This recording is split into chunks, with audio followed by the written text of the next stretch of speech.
The smoke would curl up from the bench, a signal to everyone in the building. It meant the game was over. It meant the Boston Celtics had won again. This was my, signature move. I would light up a cigar right there on the sideline when I knew my team had secured the victory. It was a sign of confidence. It was a sign of dominance. For opposing teams and their fans, it was the most frustrating sight in basketball. They knew they had been beaten by the best, and the cigar was the final smoky exclamation point on another Celtics triumph. This simple act became a legendary part of the NBA's history, a tradition that spoke louder than any scoreboard. That cigar represented so much more than just a single win. It symbolized an era of unparalleled success. I wasn't just a coach, I was an architect, a strategist, and a master motivator. I built the Boston Celtics from an afterthought into a powerhouse. My teams didn't just win, they defined winning for a generation. The cigar was my personal trophy, lit in the heat of the moment, a tradition that started in the raucous, smoke-filled arenas of the 50s and 60s. It was a bold statement from a man who was never afraid to be bold, a man who knew he had assembled the greatest basketball machine the world had ever seen. Imagine being a player on the other team. You have fought hard for 48 minutes. You have given everything you have, but you look over at the Celtics bench, and you see me. Red, with my confident posture, reaching into my pocket. I pull out that cigar. The flame from the lighter flickers, and the first puff of smoke rises. In that moment, your spirit breaks. You know it's over. That was the psychological power I had. My confidence was infectious for my own team, and absolutely crushing for my opponents. I coached the game on the court, and in the minds of everyone who watched. This tradition became so famous that it is one of the first things people think of when they hear my name. It was part of my personality, a bit of showmanship from a man who was all about substance. I earned the right to that celebration. I earned it through countless hours of preparation, through brilliant draft picks, and through a relentless desire to be the best. The victory cigar was not just an act of arrogance, it was the well-deserved reward for a job perfectly executed. It was the symbol of a dynasty, and the man who lit the flame was its undisputed architect, a legend whose smoke still lingers over the game of basketball. Arnold "Red" Auerbach was a product of his environment. I was born in Brooklyn, New York in 1917. Brooklyn in those days was a tough place. It was a melting pot of cultures, full of energy and competition. You had to be smart, and you had to be tough to get by. This upbringing shaped my personality from a very young age. I learned to fight for everything I wanted. I played basketball on the city playgrounds where the games were physical, and the desire to win was everything. This is where I developed my fiery competitive spirit. I wasn't the tallest or the most athletic player, but I was one of the smartest. My passion for basketball was undeniable. I lived and breathed the game. I attended Seth Low Junior College and later George Washington University in Washington, D.C. As a player at George Washington, I was known for my court awareness and my leadership. I was a guard who understood the flow of the game, seeing plays develop before others did. I was like a coach on the floor. These early experiences playing the game were critical. They taught me the fundamentals, but more importantly, they taught me how to think the game. I learned that basketball was as much a mental challenge as it was a physical one, a lesson I would carry with me for my entire career. After my playing days were over, the transition to coaching was a natural one. I had a brilliant basketball mind, and I knew how to communicate my ideas. My first coaching jobs were at St. Albans Prep School and Roosevelt High School in Washington, D.C. This is where I began to hone my craft. I learned how to manage different personalities, how to teach the fundamentals, and how to create a winning culture. I then served in the U.S. Navy during World War II, where I coached the Navy's basketball team.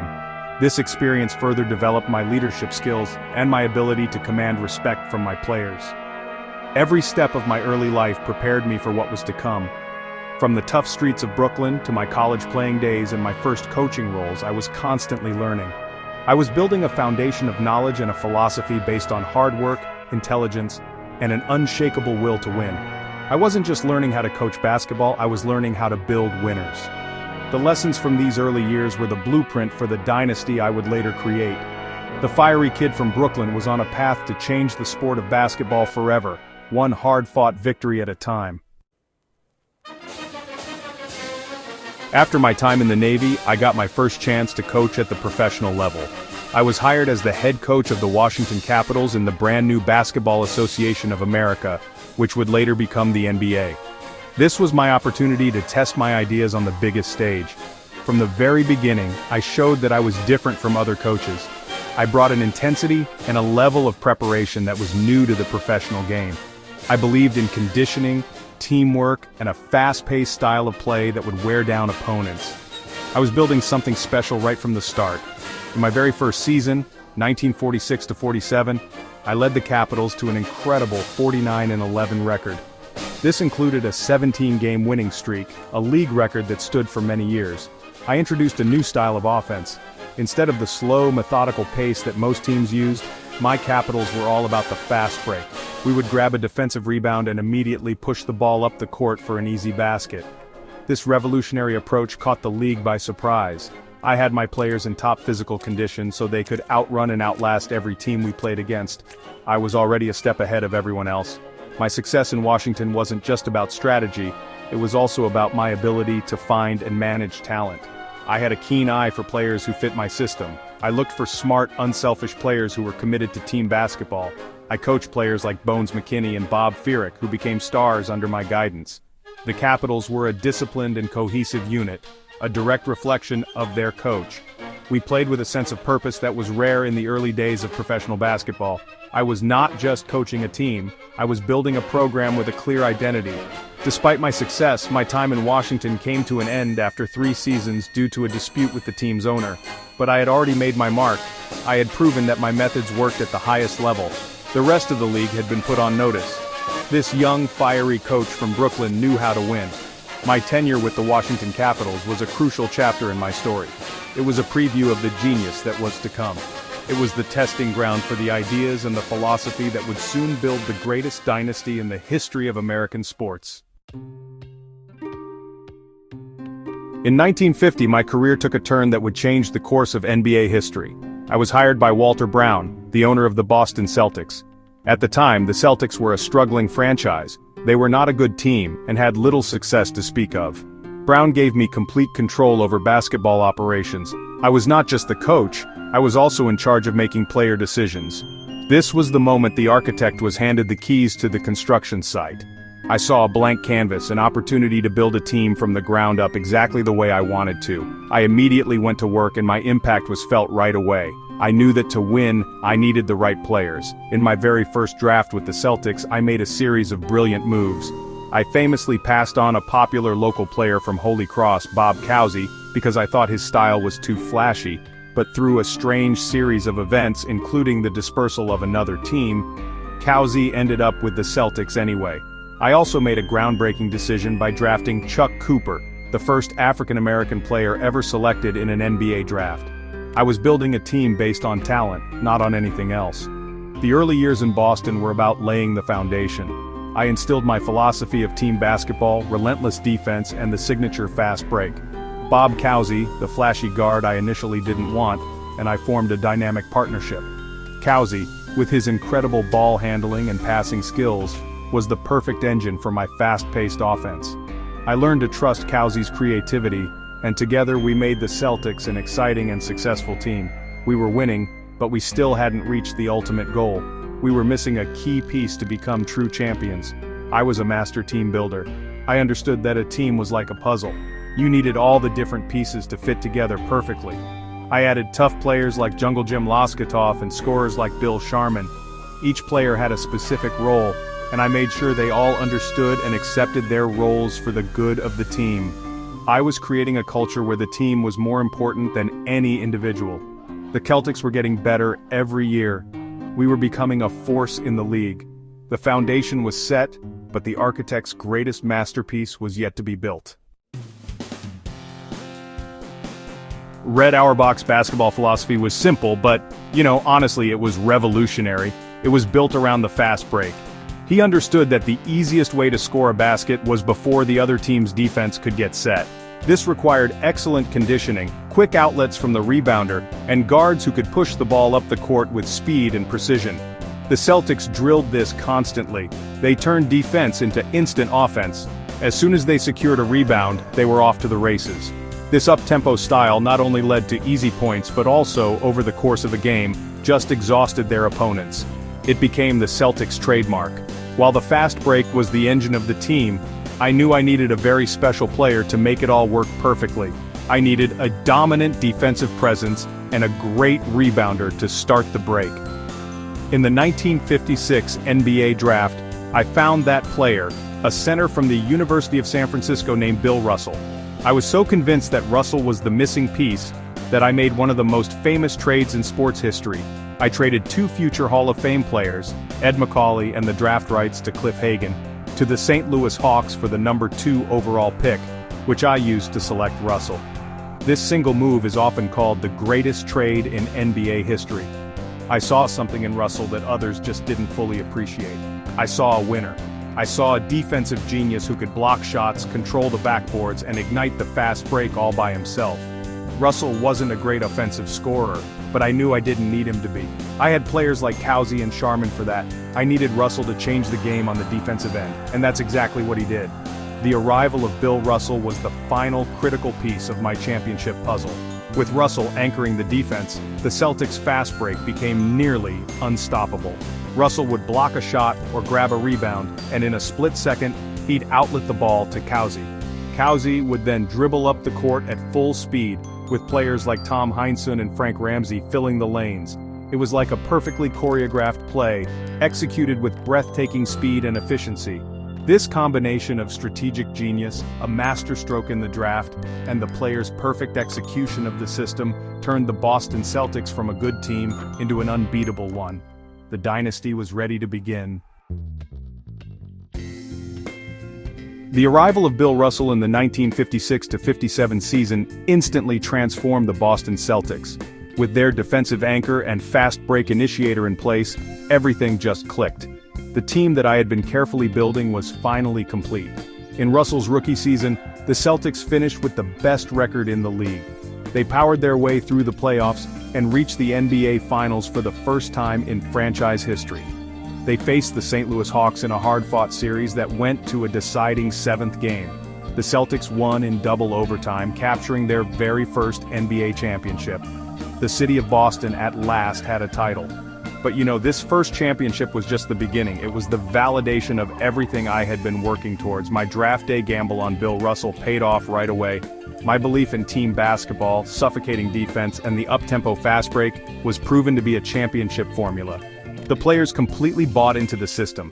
They saw that these methods led to winning, and that's honestly all that mattered. The chemistry on that team was incredible. Every player knew his role and executed it to perfection, from the scoring of Sharman and Cousy to the rebounding and defense of Russell. The following year, the Celtics made it back to the finals but lost to the Hawks after Bill Russell was injured. That loss only made them hungrier, and it really reinforced how important Russell was to their success. Starting in the 1958-59 season, the Celtics embarked on a run of dominance that is still unbelievable to this day. They were not just a team, they were a machine, methodically taking apart every opponent that stood in their way. I was the master conductor, keeping everyone focused on the ultimate goal of winning another championship. I never let them get complacent. The core of the team remained strong. I surrounded Russell and Cousy with a cast of incredibly talented and intelligent players. I drafted Casey Jones and Sam Jones, 2 more future Hall of Famers who fit perfectly into the Celtics system. I had tough guys, smart guys, and clutch performers. They were a reflection of their coach-prepared, relentless, and supremely confident. The Russell era was in full swing, and the Boston Garden became the most feared arena in all of sports. For opponents, a trip to Boston almost always meant another loss at the hands of the Green and White Dynasty. What the Boston Celtics accomplished under my leadership in the late 1950s and 60s, well, it really defies belief. After losing in the 1958 finals, they came back with a vengeance. They won the NBA championship in 1959, then they won it again in 1960, and again in 1961. The streak just kept going year after year. Teams would rise up to challenge them, the Lakers with Jerry West and Elgin Baylor, the 76ers with Wilt Chamberlain, but in the end, the result was always the same. The Celtics would find a way to win. Their run of championships stretched on, becoming the most dominant streak in the history of North American professional sports. From 1959 to 1966, the Boston Celtics won 8 consecutive NBA titles. 8 in a row. It's a record that honestly will almost certainly never be broken. This sustained excellence was a direct result of my leadership. I was a master at keeping my team motivated. I knew how to push the right buttons for each player. I never allowed them to be satisfied with past successes. For me, the only championship that mattered was the next one. This relentless mindset started at the top and filtered down to every single player on the roster. They didn't just hope to win, they expected to win. During this incredible streak, the faces on the team changed a bit, but the results did not. Bob Cousy retired, but John Havlicek was drafted to take his place. Players got older, but I always found new talent to fill the gaps. The constant was my leadership on the bench and Bill Russell's leadership on the floor. Our partnership was the heart and soul of the dynasty. We faced immense pressure year after year to keep the streak alive. Every team in the league was aiming for us. We got everyone's best shot every single night, yet we always found a way to come out on top. The 8th and final championship in that historic run came in 1966. It was my last season as head coach. I decided to retire from coaching at the top of my game, going out as a champion once again. In my 16 years as the Celtics coach, I had won 9 NBA titles. The streak of 8 straight championships stands as the ultimate testament to my ability to build, motivate, and sustain a winning culture. It was a period of dominance so complete that it may never be equaled. The architect had not only built a dynasty, he had built an unbreakable legacy. My genius, if I can call it that, was not limited to X's and O's or clever trades. I was also a progressive thinker, maybe a bit ahead of my time. I believed in empowering my players. I treated them like men and gave them a voice. I often held team meetings where I would ask for my players' opinions on strategy. I trusted them. I knew that if the players felt a sense of ownership over the team's success, they'd play harder and smarter.